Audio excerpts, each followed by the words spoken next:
Well, there's a story going around about Brittany Renner. I believe she was an Instagram model and she's known to date, a few people here and there. And how she supposedly, allegedly, changed her religion. She became Muslim in order to marry Kevin Gates. Now, Kevin Gates, I believe he's a rapper who is Muslim.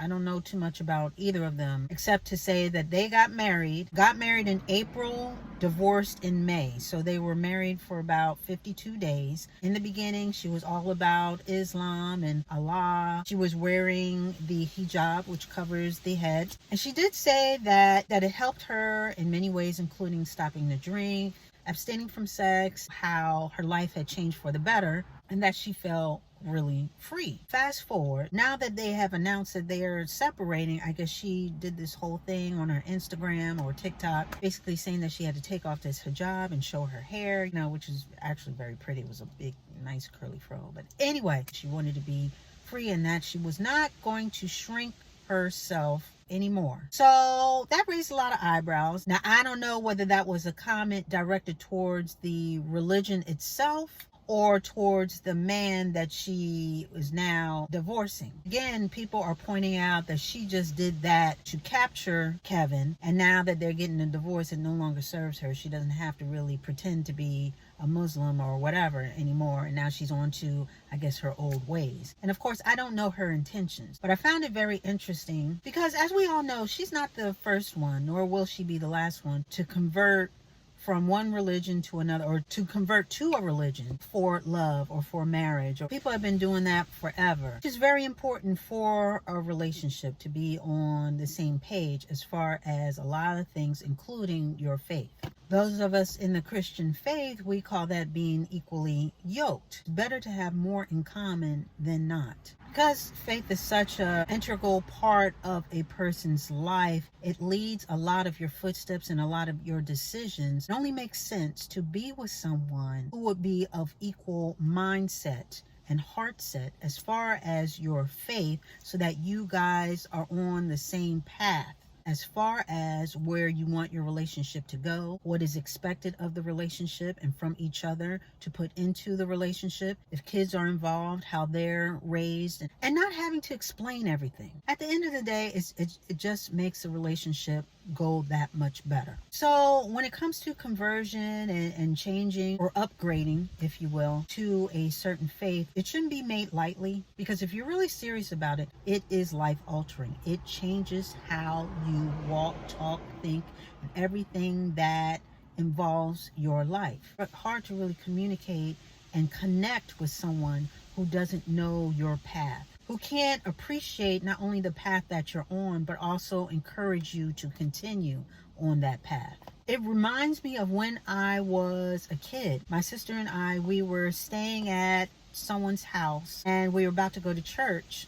And everybody was getting dressed, including the mother. But the father, he was just sitting there in the chair. He wasn't moving. In fact, he had a can of beer in his hand. Now, me as a little kid, wine and alcohol, and especially beer, that was just no. We don't do that as Christians. We don't drink. And so I was very confused. And we're all ready to go. And then the mother said something to the father about, I think she asked him whether he wanted to go. He said, no, y'all go on with that church stuff. Of course, my eyes got big and I was like, what is going on here? So we left. I think I asked my father later about that whole thing. I said, yeah, we were getting ready for church, but he didn't go. And, what's going on with that? And he just told me that, even though she's saved, she's a Christian, the father was not. He wasn't about the Christian life. He just didn't want to hear nothing about it. It was a whole bunch of whatever to him. And he stayed home on Sundays. And I just remember thinking, wow, that must be hard to live with someone, because as a family, you want to do things together. Not that you have to do everything together, but you would want the head of the household, both the mother and the father, a united front, so that it sends the same message to the kids, and everybody sort of sets the tone for the house. But if you have one person doing one thing and the other person doing another, and especially disparaging what the other person is doing, then I would think that leads to a little bit of confusion, if you will. But he went on to say that she was praying for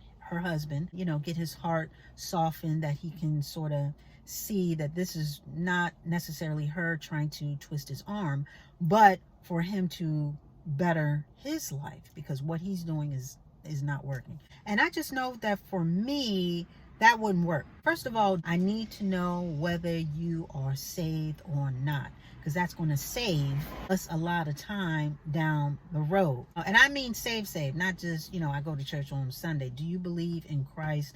Is he the head of your temple? Because everybody knows God, but do you know him intimately? Do you have a relationship with him? That's not to say that I wouldn't talk to anybody or go out on a date with somebody who's not necessarily saved. I don't hit them over the head on the first conversation. However, that does come in early, because that's very, very important. I remember I met somebody and he was a Muslim, and I just knew that was not going to work, because I'm a Christian. And with regard to converting, I know me myself, I would not convert, because I'm happy where I am. So conversion would not even be on the table for me. But leaving my faith or converting to a faith with the intention of pleasing a man, saving a relationship, getting into a relationship, yada, yada, yada, I think that is building a house on sand, because your intentions are off. It goes back to intentions. What are your intentions? Is it to keep a man, to attract a man, or is it really to serve God?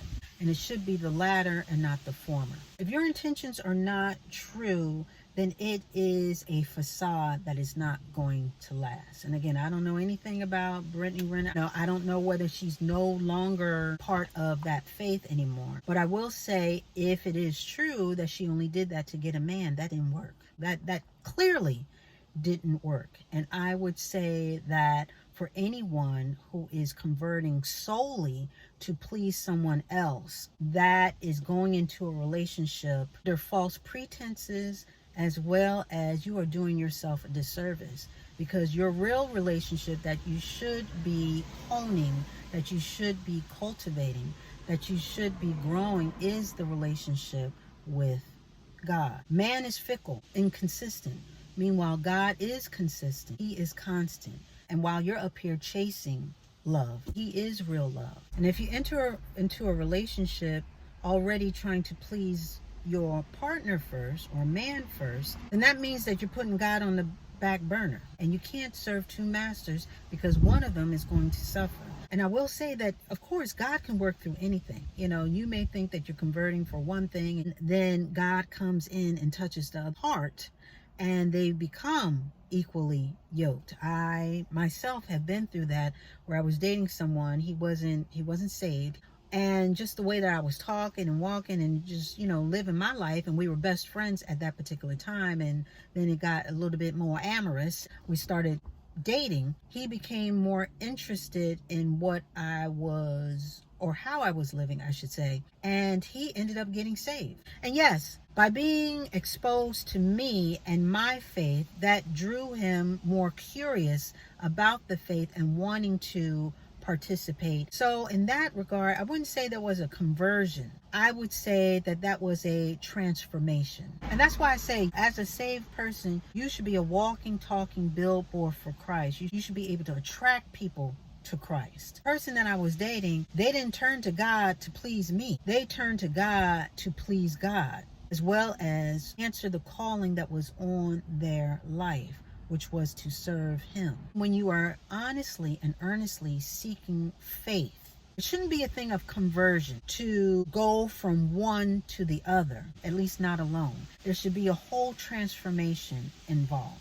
Now, again, that's not to say that God can't work through that. That's not to say that God can't lead you to him by converting or through someone else, or change up your intentions because you started off this way and wanting to please this person, but ended up loving it because God put that on your heart that way. But my whole thing is that if you find yourself faith hopping because of somebody else in your life, there's no conviction. Instead of tethering yourself to these people and to this man and to this woman, you need to tether your heart to Christ, and he will lead you to the right person. A lot of people are putting the cart before the horse. They're finding the relationship and then finding their religion, if you will. But really, it should be the opposite. You need to get into a relationship with God first. Seek him first in everything you do, and he will direct your path, including the path to the right person that you are supposed to be with.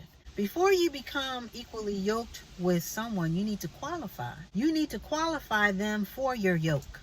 Okay? You need to qualify them in order to be yoked up with them in the first place. You don't yoke up and then find out whether the yoke fits or not. You need to know before you get hooked up, before you get chained up, before you get shoulder to shoulder with somebody and say, this is going to be it, we walking down the aisle and all like that. So again, this whole thing needs to be flipped. Instead of seeking love, outside love first, you need to satisfy the love within. You need to grow the love within. You need to fill the love within. And the only way to do that is with a relationship with God. And once you fill yourself up with God and his love and his peace and his understanding and his grace and just knowing who you are as his child, he will qualify you for the person that you are supposed to be with, and he will make known who is qualified to be with you, and you guys will be equally yoked. So anyway, I just wanted to come in here really quickly because I found it interesting. And like I said, a lot of people convert for all the wrong reasons. They convert without any type of transformation behind it, life transformation. And again, that is building a house on sand. So for me, I'm not losing my religion just to gain a man. I'm not going to do it, because guess what? God comes first, and that's all there is to it. And with that, we are going to put a button on it.